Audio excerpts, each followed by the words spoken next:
प्रिय विद्यार्थियों, आज हम कक्षा 12 के नागरिक शास्त्र विषय के समकालीन विश्व राजनीति के चैप्टर 1 शीत युद्ध का दौर अर्थात कोल्ड वार एरा चैप्टर के बारे में अध्ययन करेंगे। प्यारे बच्चों, जैसा कि आप सब जानते हैं कि अब तक 2 बार विश्व युद्ध हो चुका है। प्रथम विश्व युद्ध 1914 से 1918 तक चला था।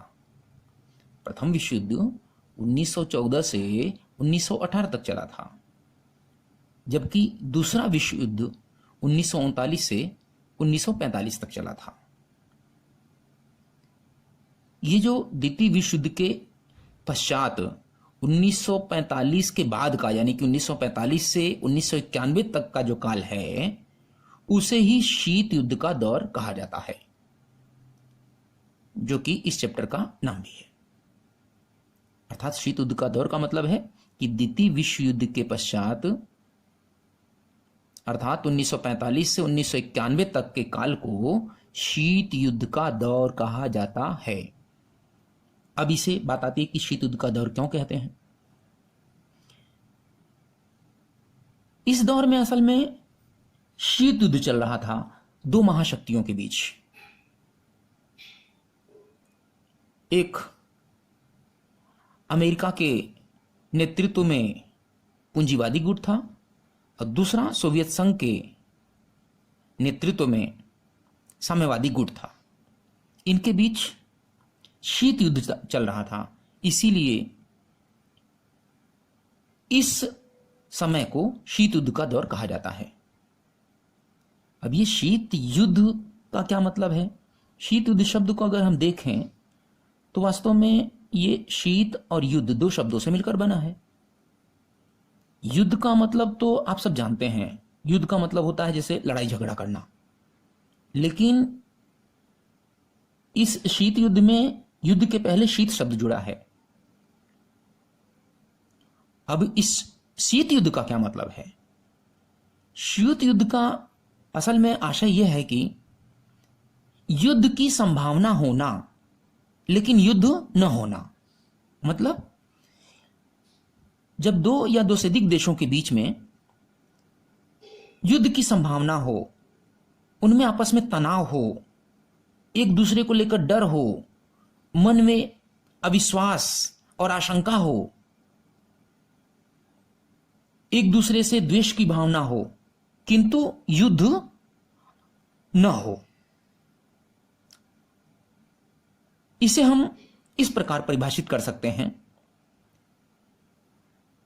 शीत युद्ध का अर्थ वास्तव में ऐसी स्थिति से है जिसमें राष्ट्रों व उनके गुटों के मध्य, राष्ट्रों यानी देशों और उनके गुटों के मध्य घृणा व अविश्वास का वातावरण होता है तथा वे एक दूसरे को प्रचार तथा अन्य माध्यमों से नीचा दिखाने का प्रयास करते हैं, किंतु वास्तव में कोई युद्ध नहीं होता है।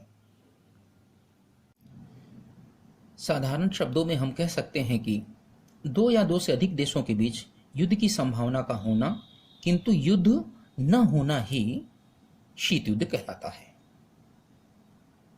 मतलब जब 2 या 2 से अधिक देशों के बीच युद्ध की संभावना तो हो किंतु उनमें वास्तव में कोई युद्ध न हो, तो इसे ही शीत युद्ध कहा जाता है। शीत युद्ध को विधिवत समझने के लिए हमें पहले द्वितीय विश्व युद्ध को समझना पड़ेगा। द्वितीय विश्व युद्ध जो कि 1939 से 1945 तक मित्र राष्ट्र और धुरी राष्ट्र के बीच लड़ा गया था। मित्र राष्ट्र में अमेरिका, ब्रिटेन, फ्रांस, सोवियत संघ की सेना थी, जबकि धुरी राष्ट्र में जर्मनी, जापान, इटली देश की सेना थी। इन देशों के बीच 1939 से 1945 तक अर्थात 6 वर्षों तक युद्ध होता रहा। इसी बीच में अमेरिका ने 6 अगस्त 1945 तथा 9 अगस्त 1945 को जापान के दो शहरों हिरोशिमा तथा नागासाकी पर परमाणु बम से हमला कर दिया।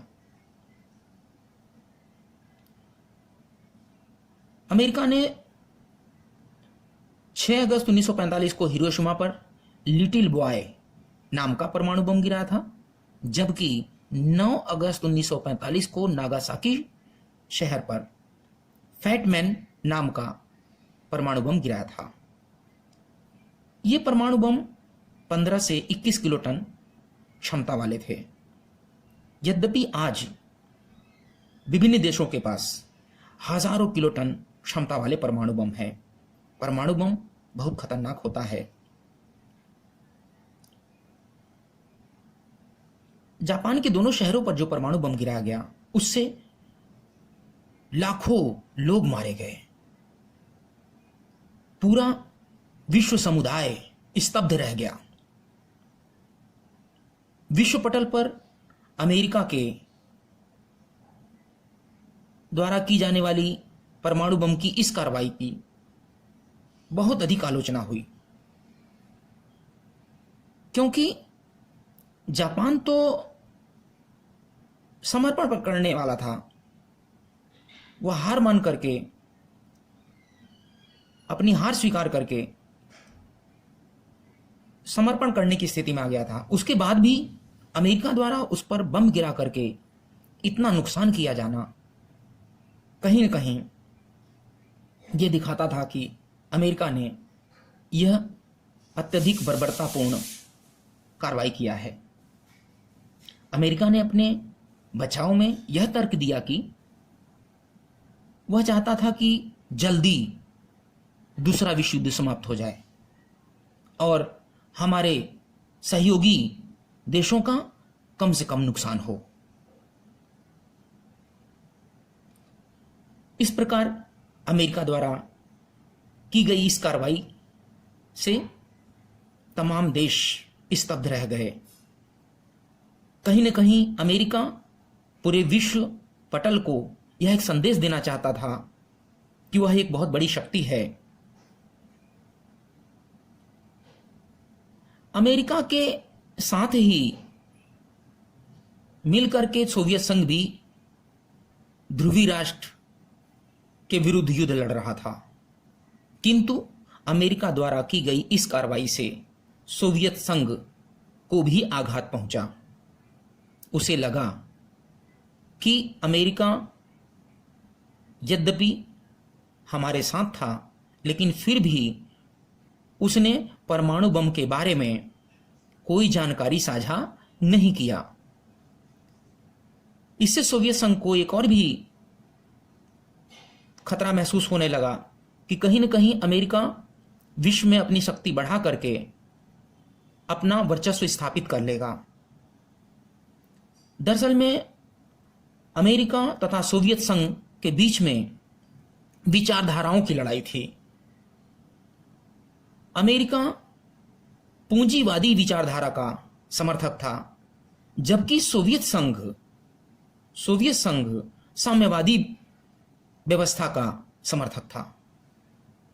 अब पूंजीवादी व्यवस्था और साम्यवादी व्यवस्था को अभी हम कुछ समय बाद समझेंगे। इस प्रकार एक बात तो स्पष्ट हो गई कि 1945 में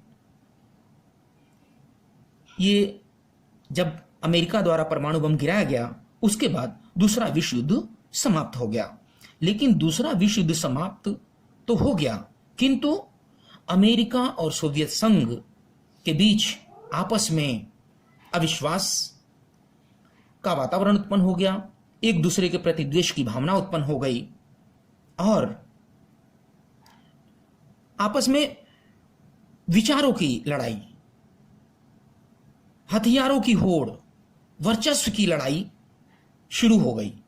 इसे ही शीत युद्ध नाम दिया गया। अर्थात 1945 द्वितीय विश्व युद्ध के समापन के बाद शीत युद्ध का उदय हो गया, जो कि 1945 से 1991 तक चला। 1991 में सोवियत संघ का विघटन हो गया और उसके बाद शीत युद्ध भी समाप्त हो गया। इसको हम अभी विस्तृत में समझेंगे। जैसा कि अब ये बात स्पष्ट हो गई कि शीत युद्ध अमेरिका गुट अर्थात पूंजीवादी गुट तथा सोवियत संघ गुट यानी साम्यवादी गुट के बीच प्रारंभ हो गया द्वितीय विश्व युद्ध के बाद। अब ये पूंजीवादी गुट और साम्यवादी गुट में विभेद को हम थोड़ा चर्चा कर लें।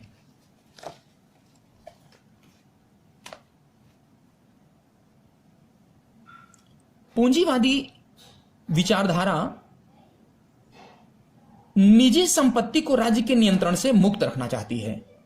पूंजीवादी जो विचारधारा होती है निजी संपत्ति को राज्य के नियंत्रण से मुक्त रखना चाहती है, जबकि साम्यवादी विचारधारा निजी संपत्ति को राज्य के नियंत्रण में लाने का समर्थन करती है।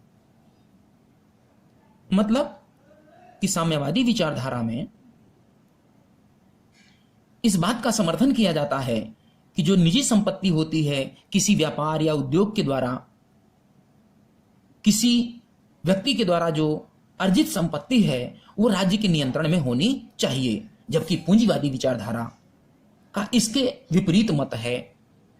पूंजीवादी विचारधारा कहती है कि निजी संपत्ति को राज्य के नियंत्रण से मुक्त होना चाहिए, उससे अलग होना चाहिए, उस पर राज्य का नियंत्रण नहीं होना चाहिए। कोई व्यक्ति अपनी क्षमता के अनुसार जितना चाहे उतना धन अर्जित कर सकता है, उस पर राज्य का कोई नियंत्रण नहीं होना चाहिए। यही वास्तव में मुख्य अंतर है पूंजीवादी गुट और साम्यवादी गुट।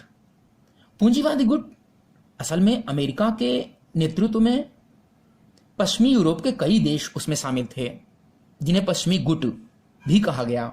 इसी प्रकार साम्यवादी विचारधारा के समर्थन वाले जो देश थे उसमें सोवियत संघ के साथ पूर्वी यूरोप के कई देश सम्मिलित थे।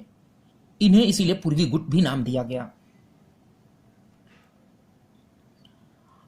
अब विचारधारा की लड़ाई अमेरिका गुट और सोवियत संघ गुट में प्रारंभ हो गई। दोनों अपने वर्चस्व को बढ़ाने के लिए अन्य देशों के साथ दोनों ने संगठन बनाना शुरू कर दिया। अमेरिका तथा उसके पश्चिमी सहयोगी देशों का एक मुख्य संगठन है जिसे नाटो नाम से जाना जाता है। नाटो, NATO, नाटो मतलब नॉर्थ अटलांटिक संधि संगठन, नॉर्थ अटलांटिक संधि संगठन हिंदी में, जबकि अंग्रेजी में इसको बोल सकते हैं north Atlantic treaty organisation, north Atlantic treaty organisation. यह एक बहुत प्रमुख संगठन है अमेरिका और पश्चिमी देशों का, यानी अमेरिका गुट का एक प्रमुख संगठन है। इसकी स्थापना 4 अप्रैल 1949 को हुई। नाटो की स्थापना 4 अप्रैल 1949 को हुई और इसका मुख्यालय बेल्जियम की राजधानी ब्रुसेल्स में है। नाटो का मुख्यालय बेल्जियम की राजधानी ब्रुसेल्स में है। नाटो के संस्थापक सदस्य देशों की संख्या 12 थी। वर्तमान में इसमें 29 सदस्य देश हैं। इनके देशों में आपस में यह समझौता हुआ था कि यदि इसके सदस्य देशों में से किसी देश पर बाहरी आक्रमण होता है तो सभी सदस्य देश एक साथ मिलकर उस आक्रमण का सामना करेंगे। अब जब नाटो जैसा संगठन अमेरिका गुट ने बना लिया था तो सोवियत गुट कहां चुप रहने वाला था। उसने भी इसका सामना करने के लिए एक सैनिक संगठन बनाया जिसे वार्सा पैक्ट या वार्सा संधि संगठन कहा जाता है। इस सैन्य संगठन का मुख्यालय पोलैंड की राजधानी वार्सा में होने के कारण इसे वार्सा पैक्ट कहा गया। दरअसल में पोलैंड की राजधानी वार्सा में इसका मुख्यालय था, इसलिए इस सैनिक संगठन का नाम वार्सा पैक्ट रखा गया। इसकी स्थापना 14 मई 1955 में हुई। 1991 में जब सोवियत संघ का विघटन हो गया तो 1992 में वार्सा संधि संगठन को भंग कर दिया गया। अब अमेरिकी गुट ने नाटो के अतिरिक्त अन्य कई प्रकार के सैनिक संगठन बनाए, जिनमें से सीटो, सेंटो भी प्रमुख सैनिक संगठन है। साउथ ईस्ट एशिया में और सेंट्रल एशिया में अपनी पकड़ मजबूत बनाने के लिए सीटो, SEATO, सीटो और सेंटो नामक सैनिक संगठन बनाए गए। सीटो का फुल फॉर्म है south east Asian treaty organisation. SEATO मतलब SEATO मतलब south east Asian treaty organisation. इसी प्रकार सेंटो संगठन का फुल फॉर्म है central treaty organisation. Central treaty organisation. इस प्रकार अमेरिका गुट और सोवियत गुट आपस में विभिन्न संगठनों के द्वारा अपनी सैनिक शक्ति को मजबूत करके पूरे विश्व में अपनी एक अलग छाप और अपना प्रभुत्व कायम करने के लिए एक दूसरे के साथ विभिन्न मुद्दों पर टकराने लगे। इसे ही शीत युद्ध कहा गया।